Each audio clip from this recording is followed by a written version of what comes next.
What's up, everybody? What's everybody? What's up, everybody? I forgot my up in the original, but thank you guys for chiming in to the podcast. If you do me a favor, hit the like button below, hit the subscribe button below, and leave a comment. You could say I shoot little deer. I don't care what you say. I just a little comment would help, And then, but by doing that, it gets more engagement. It gets this episode and T8 Outdoors podcast out into the algorithm more, so more people with disabilities can and will see these videos when the knowledge and wisdom that are pertained here. But on the other line, I got my good buddy Matt Monjaras here. Matt, take it away. Hi, Tell the how's it people going? tell the people all about you. My name is Matthew Manhattan, and I'm an avid outdoorsman. I'm a religious waterfowler. I love, I always think that there's two seasons in life, and that's waterfowl and waiting on waterfowl. But I fish a lot. My wife and I, we live in the East Mountains of Albuquerque, just far enough to be away from the big city, and it's real quiet. We have three boys.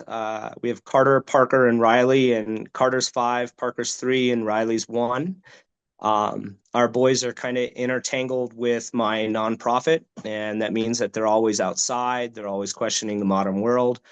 And as a family, we love to hunt, fish, uh, and it's kind of been a big factor in my life. It was such a big factor that I started Impact Outdoors in 2019.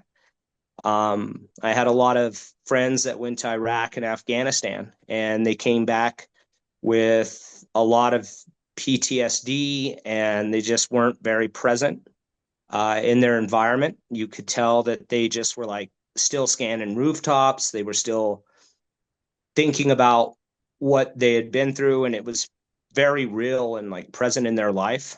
And I started taking those friends that return Purple Hearts and others on fishing and hunting engagements. And I've said it before, there was one particular waterfowl engagement where I had four friends who hadn't been present at all for like the drive or other engagements, anything in town. And we went out on a duck hunt out here at Pena Blanca, just outside of Albuquerque on the Rio Grande River. And it was real foggy, and we were sitting in the blind, and I could hear these wings of these mallards coming in, and they just responded just perfect, that picture perfect, where they are cupped and they're coming down through the fog, and you can hear them, and just the anticipation is like building. And looking down the blind, every one of those guys were just waiting, just like on the cusp for me to call it, Mm, for take them out front. yeah. And so I realized, like, at that moment, that what I was doing brought him back.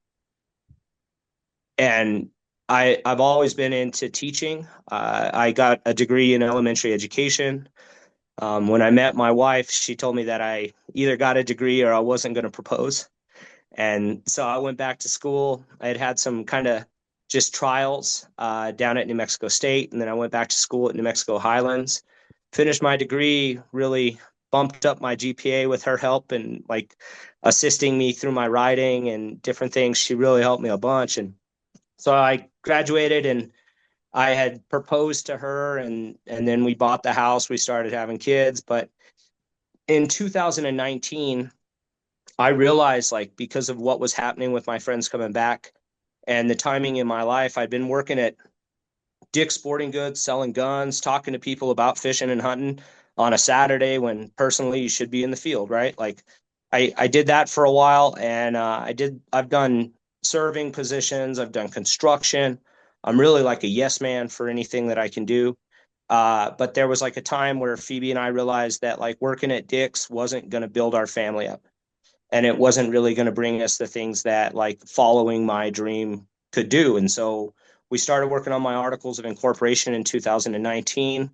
First year Impact Outdoors started, we had six vets out in Tucumcari. We have a volunteer out there, Blake Anderson, still helps us to this day. He lives in Amarillo now instead of Tucumcari, which is kind of by the Panhandle. And we had some vets out for a field Canada goose hunt. We hunted a marsh for big dabbling ducks, and then we also hunted a canyon for divers. And And that event went really well, and it started to tell me that like there was a need in the veteran community for folks to get outdoors, especially veterans who may be struggling with accessibility. And in those first few years, we didn't have the connections that we now do with landowners. And so I would be taking a amputee, completely blind individual in across a ladder with 2 sheets of plywood because he can't get his prosthetic wet, and we just would jump through all the hoops to get somebody with mobility issues into the field. Hell yeah. But I took this individual in, and I still take him to this day. We're great friends. His name's Joel Trevara, but Joel is completely blind.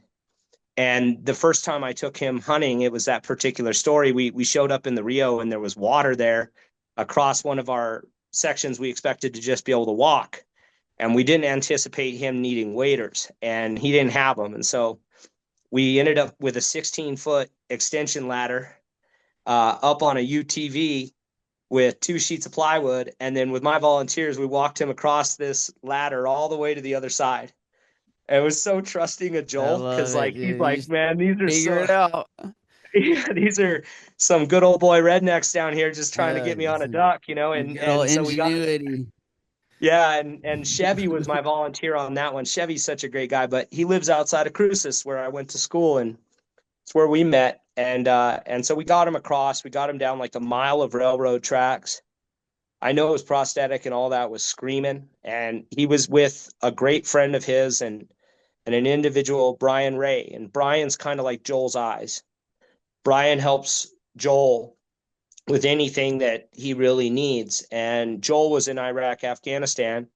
Brian as well is a veteran, and so together they work as a team. And the first time I took them, we kind of flooded our zone with decoys so tight so that I could only get ducks to land in this 3 foot hole. And Mm. then that way, the way it would work is Brian would tell Joel, down, down, right, left, take them. Well, all day, I mean, we could have got a 7 man really easy right off the bat. A lot of great birds, pintails and campsbacks and everything for biodiversity. And finally, I managed to land this Drake widgeon in Joel's hole, like right in the kill hole. And Mm. Brian told him, left, right, down, you're on him, Joel, hit him. And he shoots and he hits this widgeon, but that widgeon kind of just shakes it. And then he gets up and he flies probably 15 yards out into the pond, 10 yards high. And Brian's just tapping on Joel's arm. And Joel completely swings through and stones that duck over the pond. Hell yeah. And That's rad. everything, everything changed, like we still like to stack birds. Mm. I love it when my guys take time, they talk to their significant others, they tell them about how important it is to go. And I love it when they go home with harvest Right. because it doesn't really end at that point. But that hunt made it so that I just really saw the significance in a bird that I would normally like not think too much about.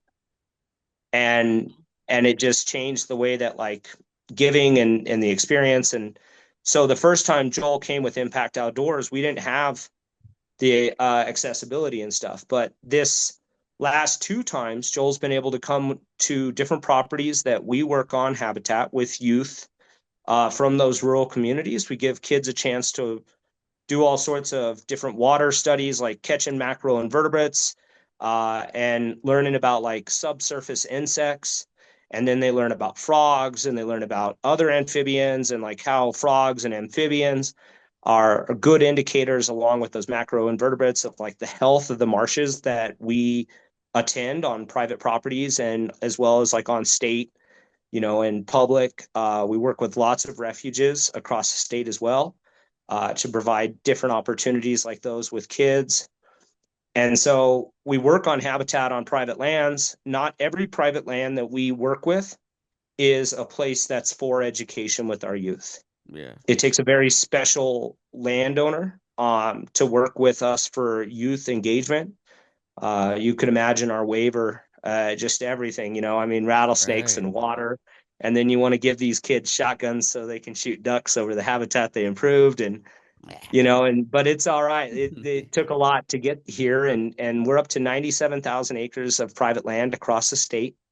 The way my program works is basically I ask you a few questions. If you're a service member, I ask you your branch, years of service, food allergens, obstacles you may face in the field, a little bit about yourself, and just kind of the direction that you would like to go for an engagement. Uh, this year, I'm going to finish out with 17 big game hunts. Lots of Heck, these big game hunts have been mobility impaired. They're the shoot from vehicle type of opportunity. nice. So we've learned over the years that like some of these locations aren't ideal because they don't have like a road system. And so you really only have like one in and out, and seeing an animal is pretty rare. Like unit Right. 52 is kind of like that. But this year we're offering a mobility impaired. There's a special specific hunt that takes place in 34 and 36. And a lot of our veterans with that card or with that accessibility demand, they put in for a specific hunt. And that hunt, they have a much greater success rate in draw. And so what we're doing is we're doing a wilderness hunt in 52 for muzzleloader bull, but at the same time that that's running, we'll be running a separate elk outpost camp down in southern New Mexico, which has very large bulls, lots of shot opportunity. We have some local guides that are just like on it. I I mean, love they it. make jokes that Yeah. that we can kill them in Crocs or whatever we're doing. Yeah. And so you just write me what obstacles you might be facing. And like when I took Joel the first time, we really had to redneck ingenuity it, and he laughs about it still. But since then, we've been donated 137 acres of my favorite marsh in the whole entire world outside of Santa Rosa, New Mexico. And at first, it was completely trashed. We had had the landowners' parents pass, and the current, their son, they just didn't really, there wasn't a lot of community respect for the location or accountability for like how incredible this place was. Right. And so my program started working on cleaning up Tres Lagunas, and we worked with the county commissioners. We worked with the town, the city of Santa Rosa, to open the dump on the weekend. We did all these different things, and then we removed 32 tons of trash from the location. And the marsh that I had hunted for 23 years, that site, if you would have told me when I was laying on in the mud, trying to shoot my first mallard, that someday, you were going to be given this place that you cared so much about, That's the I would have told dream. you that you're crazy, and so That's a few years cool. back we received the donation of Tres Lagunas, and what that means is I can do trails in like we have the upper full marsh encompassing for the program. We have like layout boats. We received the first of its kind from Duckwater, PA. They made us a layout boat with a so that it's accessible by a beach chair. And I had taken some vets to New York, and we were getting into a layout boat out in the ocean. I asked them, I said, "What do you do if I don't have any legs?" Or like, what would you do if you had somebody who was in a chair? Or, what would you do if like I was an amputee? Like what would I lean against? Or, all these things. And the fabricator looked at me while he was out on the boat while I was with my Marine and Army guy, just outstanding. And he said, "Oh, well, no one's ever asked us that." And it was like a few months later, the same veteran who's a Purple Heart who donated his Trek chair to the program. He was told he'd never walk again, but really his passion for hunting and the chair gave him the opportunity to start walking after being in his chair, and he lost a bunch of weight, and he went to a cane, and now he burns me out, out of the 14ers and stuff in Colorado. It's I incredible what love he's it. been able to do after his serious accident in Iraq. But we have now, like what Joel was saying, is that if you show up to Tres Lagunas and you have an issue with mobility, we are the only hunt component at that property.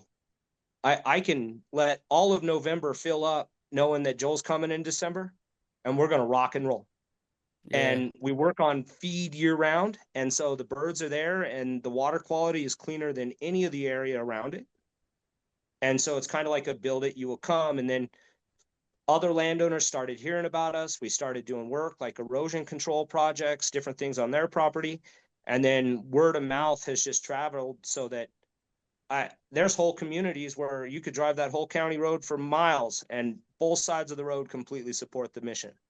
I love it. So if you have any issues like getting into the field or opportunity, you know, it used to be that we could go to a place and if somebody beat us to the blind, they don't care about your backstory. They don't care about anything. They're already there. And Yeah, so it's been really nice to not have to deal with those kind of harder situations that we would face at first. absolutely, absolutely. Um, what on these military disabled hunts? What is the most significant disability you've seen come through your organization? Well, that's kind of a catch. Um, I have guys like Joel that continue to inspire me because they have physical things that are going on. Um, but at the same time, what Joel did for me is it made me realize that there are people who have everything that they're fully capable of. They have a good family, they have good structure, they have good everything. And they can't get off the couch to save their life. And you meet a man like Joel who's done so much for the country Mm, and battles these things. And not only did he like, I couldn't even imagine the amount of emotion for like what you've done for the country, for all these different things. But just to think about like how long it took for you to just figure out how to put your boot on. And right, so we have all levels from completely blind to folks who need and you know would use the Trek chair that we have available from Mark right, Winkleman. Um, but the biggest thing that I face, or I think the most like hard and terrifying, and just like you don't ever know, is the guys with the mental health. And so last year, I had over 260 veterans, service members into the field. I spent 172 days in the field with my program. mm, And so when I'm in the field, I really get to know my vets and my attendees. And we're not the type of program that asks you about your IED. We're not the type of person that's going to ask you about, hey, man, what firefight were you in? Or, you know, like right. some of the guys who have come through our Didn't even bring program that have up. books, written Yeah. about them. And the things that they share in the field, walking with a guy for a turkey hunt on a road and he just has to stop and he has to like set things down because he's having a moment that just reminds him of something he's dealt with. Mm, And I never really thought that we would get, as many phone calls as I do at 10:30 at night telling me what the program did for them, or the other side that they're battling these demons. And it's just it's real hard. But it was my friends that were suffering with like attempted suicide and stuff that came back from Iraq, the guys that I really saw struggling, it was really them that, told me that this was like what I was supposed to do in life. right, And so to the answer to your question is that sometimes the folks that are dealing with mobility issues are so much more like leaps and bounds in front of some of the other folks that you don't see the things that they're dealing with they're everywhere. and it's like it's Yeah, constant, and it's triggers and it's things like that. But there's days like just like what I had with Joel this year where, the first time I took Joel, it was trying to get one duck. The next time I took Joel, he got his cackling goose, his lesser subpopulation that he needed. He's trying to get his 41. He already has his turkey grand slam. nice, Uh, sick. yeah, he was like the first to do it. And he's been working on this goal for sheep, but it's hard finding outfitters to get him out there. But I've been able to help him with several different species off his 41. And this year he came out, man, and we took him on a sandhill crane hunt. And the birds just work so perfect. And literally, he's getting so good at it with Brian that I watched him stone a crane at like 42 yards cupped up. He didn't even let this one land this time, he just hit it in the air. I love it. And oh, the blind goes nuts. You know what I mean? Right. Like everybody's on fire. Hooting and hollering. Yeah. Yeah. And you Hell meet yeah. like that's the thing about the guys who are struggling. Like in Iraq, maybe you drove heavy equipment. And it turns out that I have like a pond that we're working on for retention, and I can see the leadership in you or like the need for community. And so impact creates a place for you to become proud of like what you have, and you're around guys who have been in the service or guys who have been in Iraq and Afghanistan, or and somebody might be a welder, somebody might be a heavy equipment operator. We get volunteers together, we do these huge habitat improvements, and then the vets that show up, they meet conservation minded hunters, Right. and then they know that the habitat, the sweat equity that they put into it, they can see it literally on every post. Like you said, you can see what we're doing. They can see the pond or the wheelchair blind or, the layout boat or whatever it is. They can see those things and know that they were a part of like the construction of making that an opportunity. And so we've really given our veterans not just a one and done hunt. We've given them the opportunity to fall in love with the outdoors again, but also like see the world through a different window and get around those positive people and get back into the field and find something to be passionate about, and that's going to like draw everybody in, and you get to celebrate success together. And so we just I thought at first it was like, if I could get guys to return like Blake Anderson, if I could get Blake to come through my program and then return to take other vets for a goose hunt, Mm-hmm. I used to think that that was like, the top. Yeah. The But now, circle of life. yeah, like the coolest thing that I could do. But now, like a lot of these veterans bring their whole families, and now their kids are a part of the program, and they've met like lifelong friends that have helped them with their PTSD or their mental health. And we have guys like Gary Gwynn who came through my program years ago. And if you have an issue with like your disability rating, Gary help you in a second. If you need into a group thing at the VA, Gary help you in a second. It's just the only thing I think we really need to work on now is like some sort of hotline Mm-hmm. or some sort of something, because I didn't really think that like the weight of those phone calls, I Yeah. just didn't think they were going to be as regular.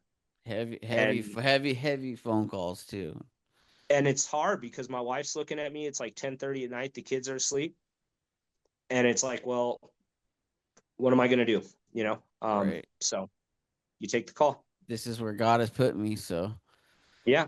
God knows exactly where you're needed in this world and in this life, man. And it's just super rad to see how far you guys have come and how far you're continuing to go, and just the lives you guys get to impact. I mean, bravo, Yeah. brother. Like I can't, Well, stoked. Thank I you. always say like, everybody says you only get one chance, and I believe that, but I also think like you get today, you get tomorrow. That's like a blessing in itself.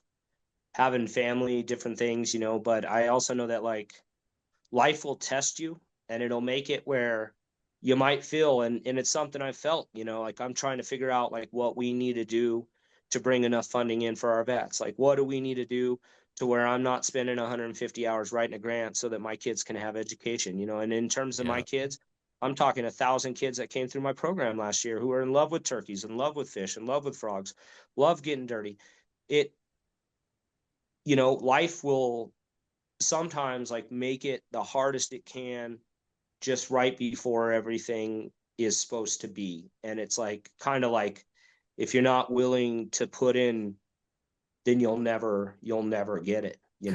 Couldn't say it. I'm a firm believer that God has incredible plans for you, but the devil also knows those plans, and he's going to try Yeah. everything he can to thwart those and make it extremely hard. I've gone through some incredibly hard times, and then as soon as that storm breaks, the biggest blessings of my life come rushing in. It's like, like exactly what you just said. Yeah. So I didn't mean to interrupt you, man, but you No, got me no, all I, I, fired. You I got me all feel I fired feel the up. same way. My dad, like when I'm struggling and I mean, there's been like issues, like not so much that my vets have done to me, but just like the weight of like you kind of look at somebody's character and then you find something out about them that they had to do. And it's kind of like, how do I not change like what I think about you? Because what you had to do was in the moment, it was your situation, like things like that. But like my dad always says, like you just can't let the devil into your home. And I think that's it. Like when you're feeling hard or it's feeling like, there's not really a light, I think that's when those things are the most they're showing up. So I feel you on that, man. Yeah, sure as heck they're gonna show up, and but Yeah, it's like the book of Job in the Bible, like everything going wrong, everything you could possibly think of, everybody leaves him, disease, famine, finances, all that, but he never lost faith in God, things and worked out. and then once the storm passes, it's really Yeah, God moves in yeah, mysterious ways, man. I don't, yeah. and No, and I mean, and also like the way that God will keep you going. You hear things from like guys, or maybe I have a day in the field where I was like, man, I don't know what I'm going to think about this guy. Like, I might meet you at a gas station for the very first time after we've had phone conversations and stuff, like some sort of vetting. right, Um, but like I meet you and I just don't know what you're going to be like. And then 3 days later, like what I just had with Kenneth. Kenneth was a Vietnam vet who was just with me for an off-range oryx hunt. And Kenneth's 73 years old. He's very proud of his three sons. He's been married for 46 years. He just incredible. Like hearing the way he talks about his boys, and I think about my boys and like what's important, about raising men in my home, mm-hmm, and so it just you never really know like when you get in the truck or that day if you're going to get that oryx with him or like what's going to happen. And so you still get every now and then, like, in my opinion, God gives you a little bit to like say you got to keep doing this, like what you're doing is so yeah, important that you just got to keep doing it. So that's kind of those are the it things that I appreciate, gives you a definitely. little taste of success. Well, and like, if somebody does get that oryx, or like I was just with a guy, great friend of mine, but he's come through the program. He harvested a bull at elk camp with me this year, up in 52, coming through the program. But we just went on a javelina hunt this week, and Heck, he had shoulder surgery, and he had, because of shoulder surgery, he'd kind of putting off the over the counter tag because he just didn't know if he'd be able to do it. And then his recovery's been really great. And when he went to go get his javelina tag, he couldn't get it, but he still went with me because I had a tag. And it was like the craziest thing, man. We blew on this javelina call, and I was laughing with him because we walked in, no one around.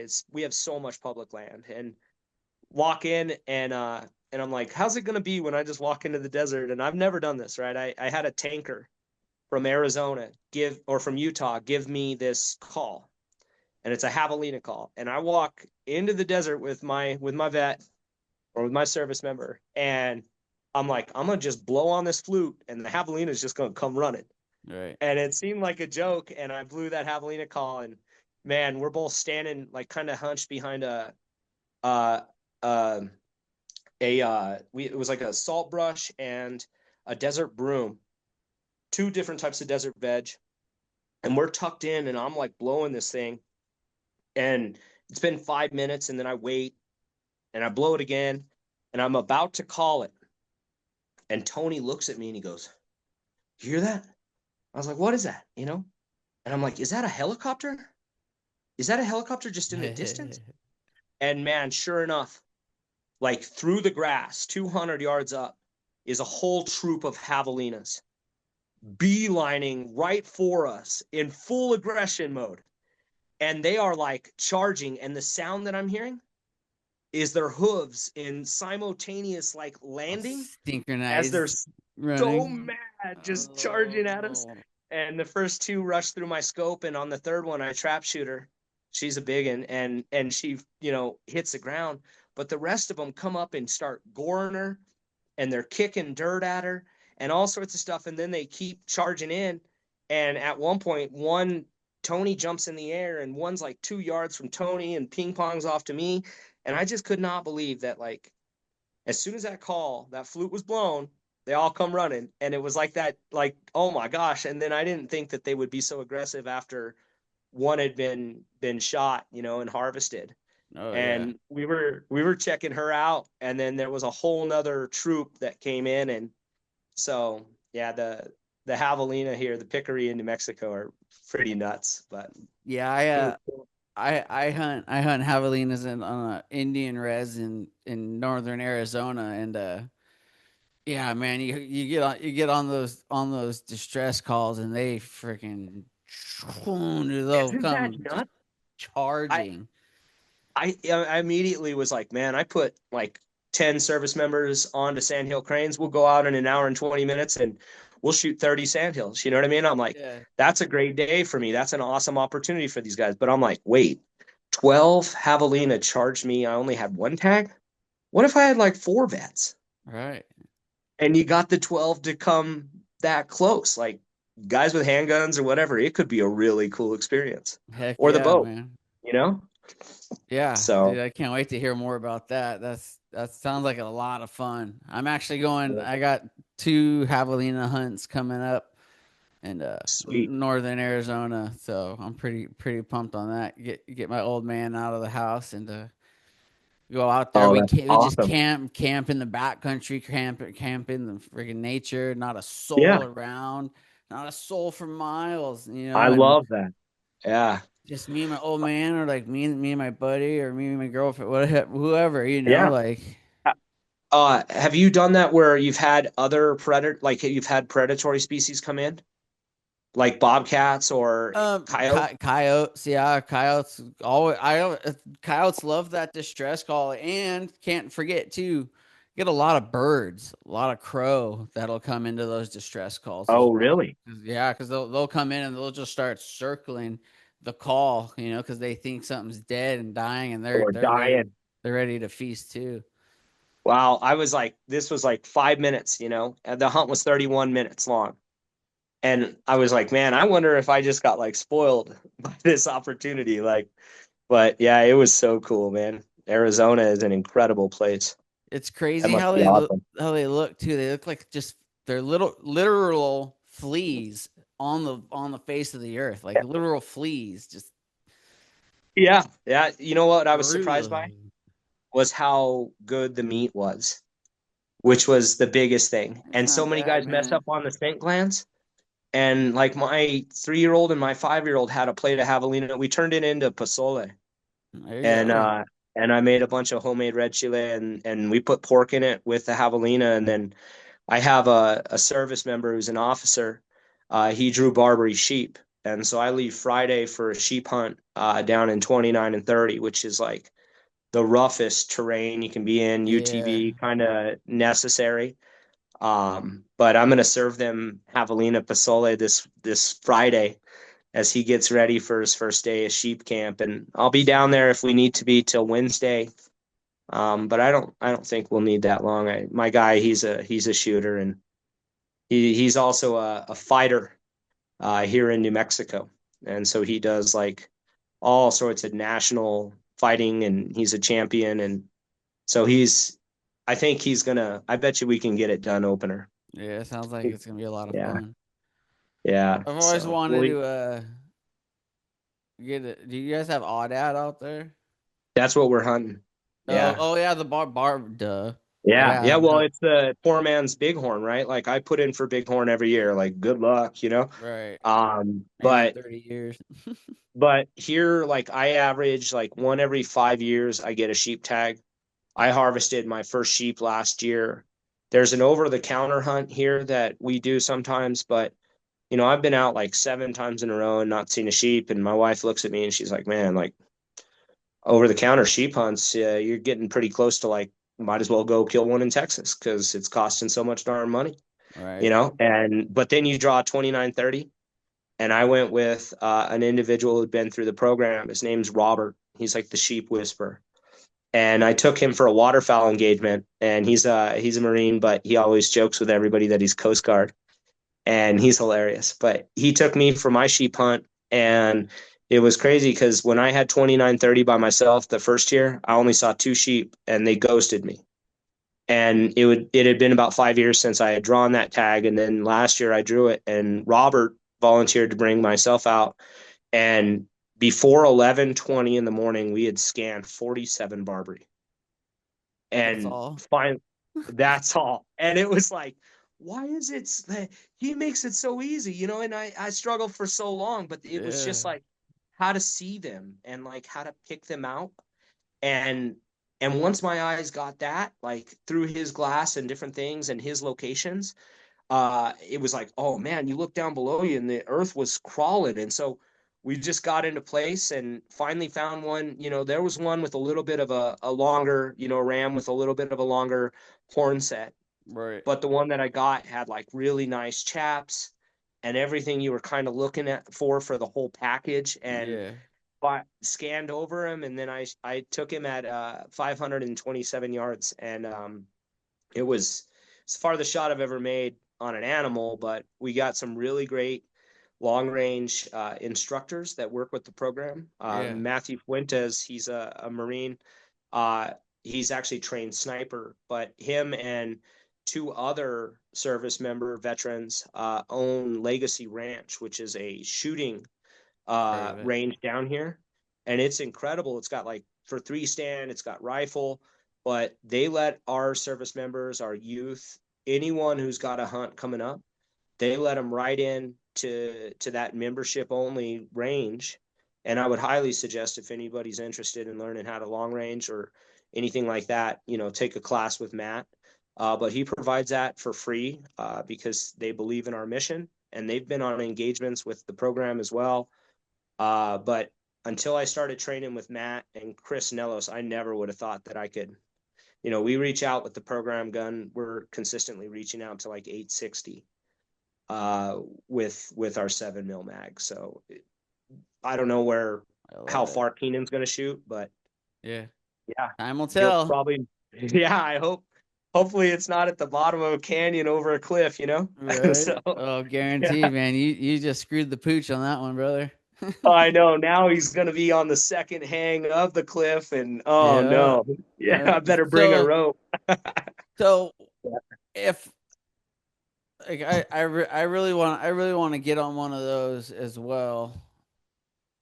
Well, Do you see an opportunity for someone in a wheelchair? Because I'm a T8 yeah, paraplegic in a wheelchair. Do you think it could yeah, be done? and I totally think it would be possible.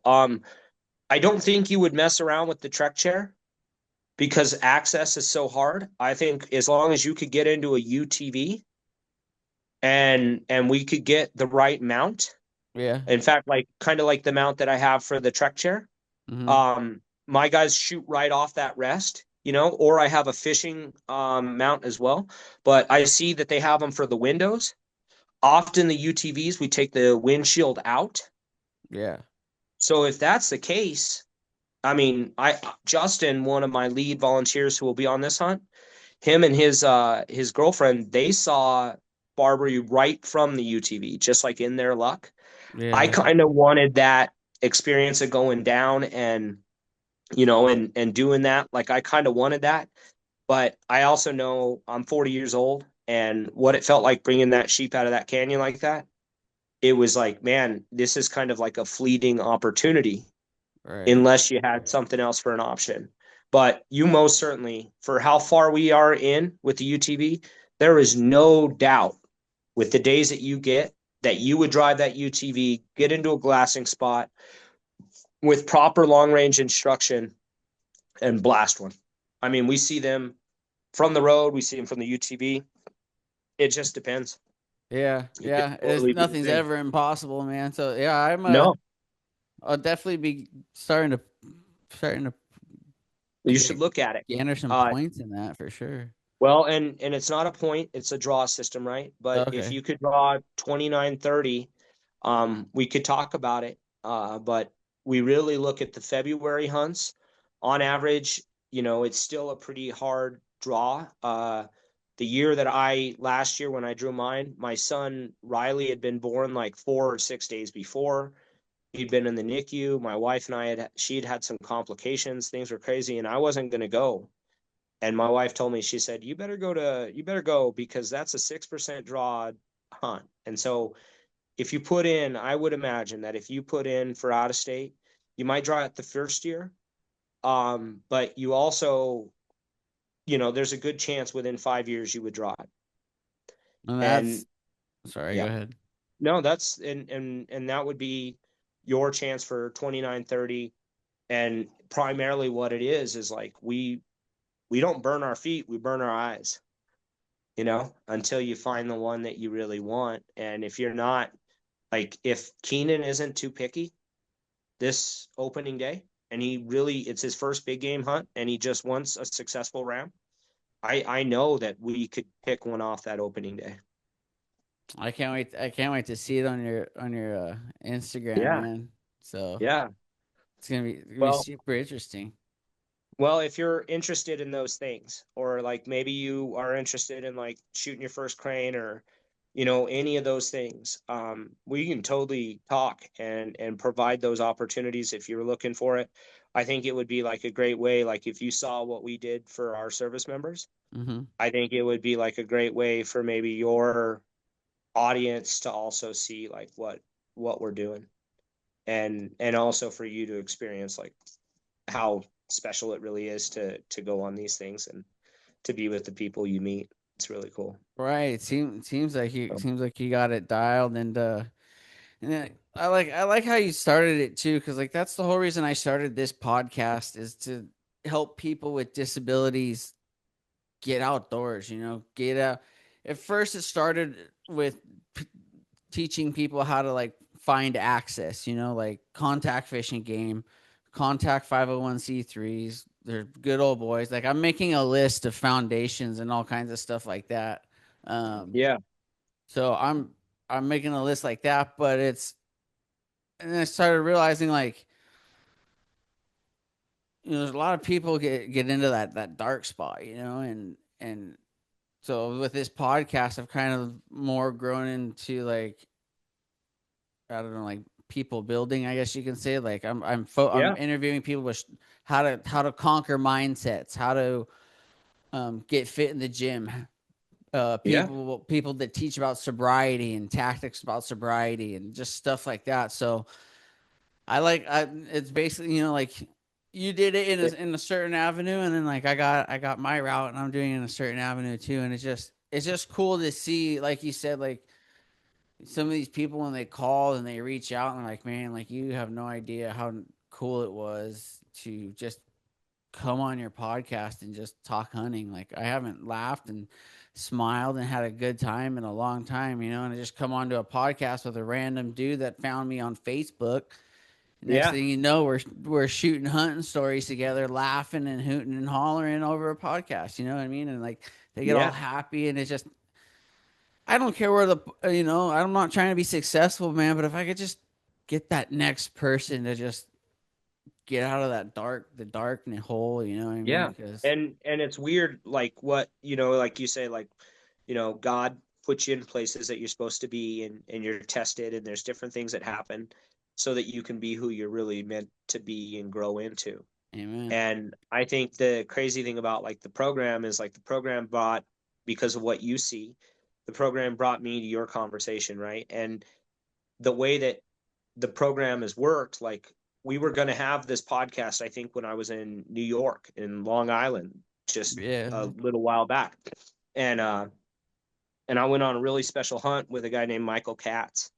And Gary, who I mentioned about, like, if you need help with your disability rating, if you need help with like getting Right. into a group to talk to and stuff, Gary actually went out. He's a Marine, and Michael Katz is a Marine, and we went with a good friend of mine, Tyler Avey. And Tyler also has mobility issues, and and stuff. And we hunt and fish together all the time. He's a great, great friend, but all of them are. But I took Gary out to see Michael Katz and Tyler out to see Michael Katz. And Michael Katz just finished his career of sea ducking. And he's got an incredible boat. He's got all these Nice. layouts. His knowledge is incredible. But after 42 years, we spent his going away marsh hunt together, and it was our last day there in Long Island. And I had got a brant, but I had told my wife for months that I was going to go back to Long Island, that it was Katz's last hunt. I had to be there. We were going to fly in. I was going to take some folks, and on the last day we had made him a sugar-free sponge cake. He's got diabetes, or he's a diabetic, and so we got the grocery store to make like a better whipped cream for him, and we put it on this sponge cake, and we did strawberries, and we sung for "He's the Jolly Good Fellow," you know. Dialed them in. Yeah, and he didn't know because he was on the other side of the boat, tucked up, waiting on birds, and we had the long line of deeks out front, we had long tails, we had all three scoters, Brant. I mean, it was awesome, and so we sung for him, and he's like one of those big teddy bears that acts like he's all tough. He's gonna kill me for this, but and then I say he's like the Grinch because like you do something like pull out a cake and sing for him on his retirement going away marsh day, and I say You're his heart blowing the grew hunt. and he grew and grew, and you know what I mean, and it was cool. And then it was just like moments Sick. after the cake came out, we also had some sandhill crane that I cooked in an air fryer in Long Island Airbnb place. But we had sandhill crane, we had the cake, it was perfect, and then we had this massive wave of brant come down our line, and where we're hunting, it basically has half the population of the whole Atlantic Sea, the whole Atlantic coast. And overall, there's about 30,000 brant that are up and down the Atlantic coast. And there is a lot of talk about closing Brant's Atlantic flyway. And so that was also a building factor to go to Long Island and see Mike this year, along with Right. his retirement. And so where we're hunting has about 15,000 brant, and they're everywhere. And you're only allowed one bird a day for harvest. And we were there for our 3 days. And the first day we got some brant, second day we didn't. We're sitting there after the cake, and this long line comes over, and I see a very large, good specimen of like a brant come through, and I shoot, the other guys shoot, and then I do one follow up shot on this bird that I hit. It goes down, dumps like potatoes. And Mike's like, "Who shot that? Who shot that?" And I'm like, and I'm waiting, and I hear the guys that are all Maddie did, down the line. And I looked, and I could kind of see this little bit of shine, and I didn't say anything because I was like, man, if I say something like that looks like a band, it's all gonna blow up in my face, Oh and it's not gonna yeah. be, I already said that we're not gonna get Keenan's sheep from a cliff, and so I'm already done. But I was Love like, it. oh, I don't even want to mention it. And so we got on another long tail, which was a great, just beautiful bird. Uh, Flew right into the spread, and we took off the anchor line, and we go out, and I got the net, and as I net my brant, I look up, and sure enough, it's banded. Mm. And it was just like, wait a minute, like it was the only banded bird we shot the whole time. And then I started doing research that over the last 5 years, about 1,000 brant have been banded with like a double band, or with like some sort of backpack, or some sort of like light tracking device to know how they're nesting and stuff. Right. But where my bird was banded, out of those 1,000, it was banded about, distance wise, like it was past Hudson Bay, but it flew all the way to this spot on Long Island. And so I calculated that distance. And since my first New York trip, where I tried to get a brant and I didn't, from my first New York trip, there, back, and then again there and back, I had traveled 8,000 miles to get this specific bird.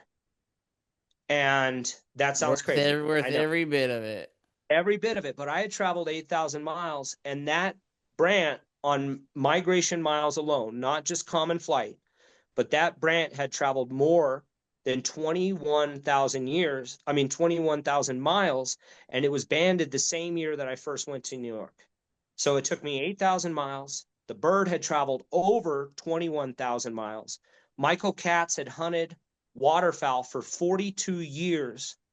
And to have that bird, Mike's retirement on the water, and everything come together on the last day, it's like everything happens for a reason. Mm-hmm. And now Mike sends guys to me from New York, from Florida, from all over. We had a tanker from Florida this year.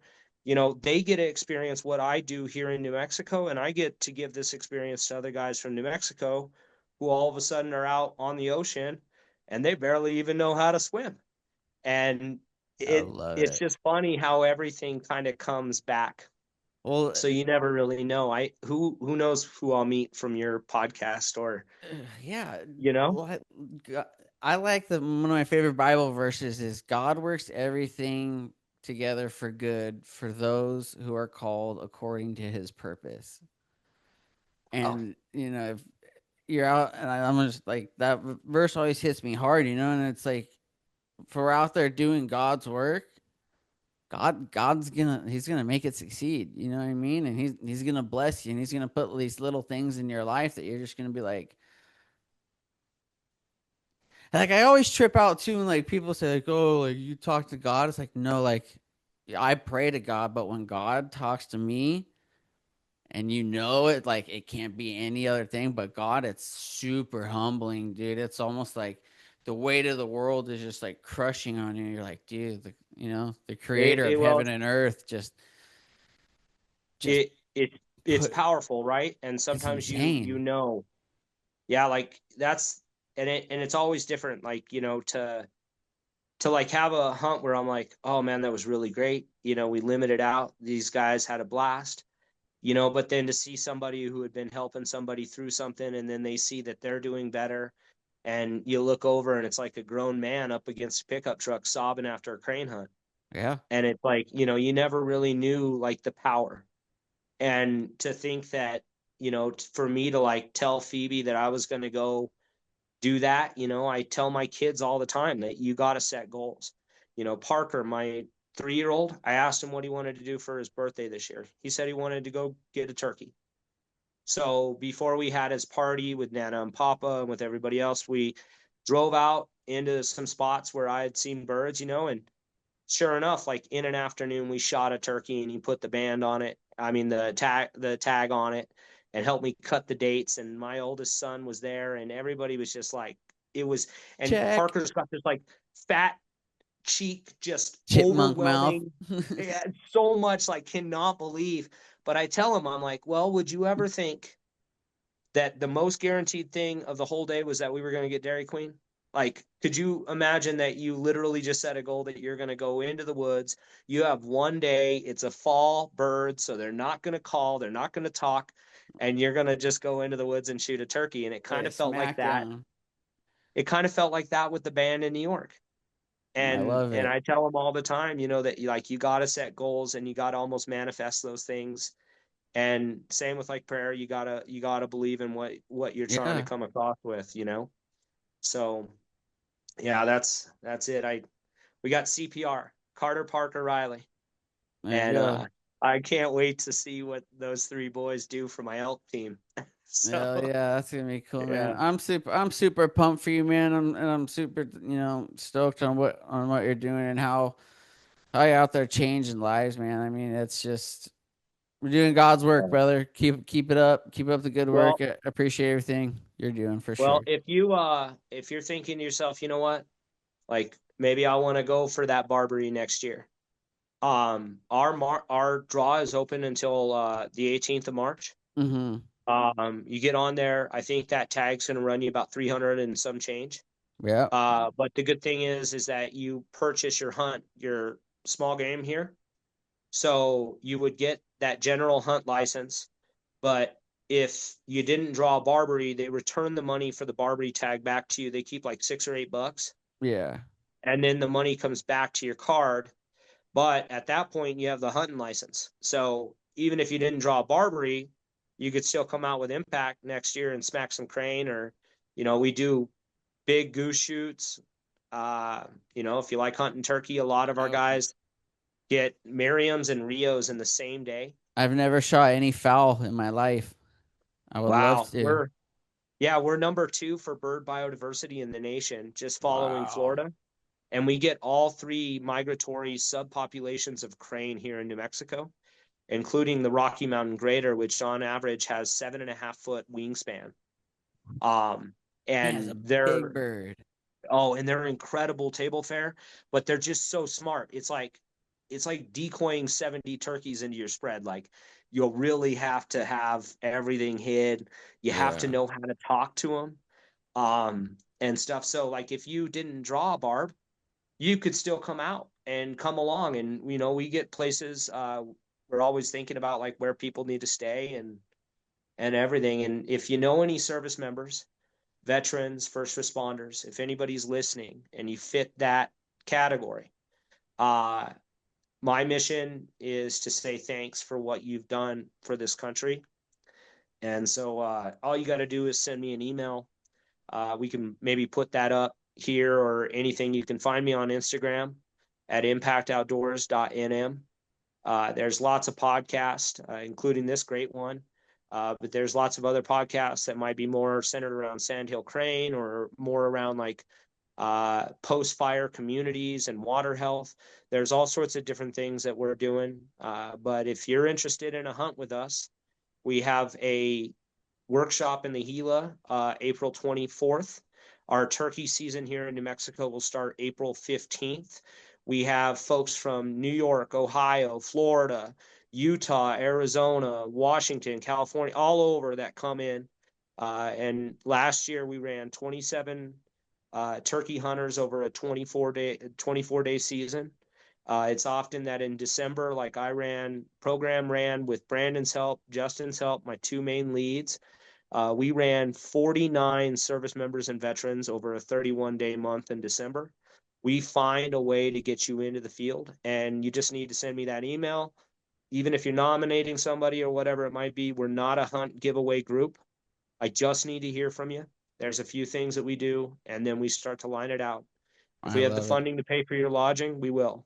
And if we don't, then we just work it out and we take you into the field and we take you to these private lands and public lands and Figure it we out. try to make it successful.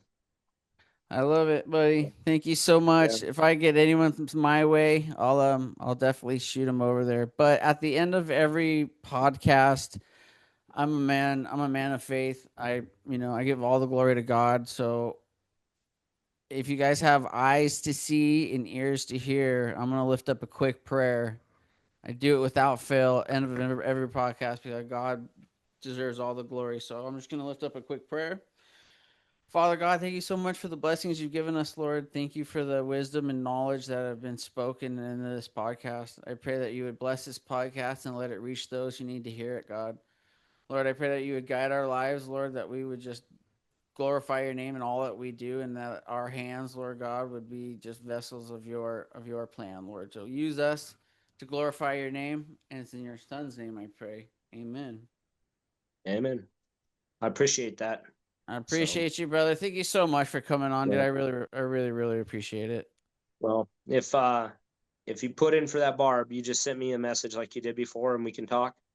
And then also if you got interest in anything else that we're doing, there's lots of opportunity for us to reach other people as well with the program. And I appreciate what you're doing and keep kicking butt on them javelina and that call, man. Yeah. So have a great day. Later, buddy. Adios.